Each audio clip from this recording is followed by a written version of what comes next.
If you want to turn any color photo into black and white in Photoshop, here are the easiest and best methods. First, open your image in Photoshop. Go to the Layers panel and click the Fill and Adjustment layer icon.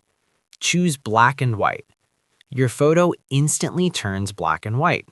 Use the color sliders to control brightness and contrast. Alternatively, select your image layer and go to Image, then Adjustments, and select black and white. Adjust the sliders if needed and click OK. That's it. This is how you quickly convert any color photo to black and white in Photoshop.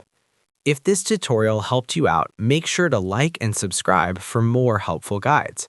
And if you found real value in it, a super thanks would be greatly appreciated. Feel free to reach out if you encounter any issues during the process.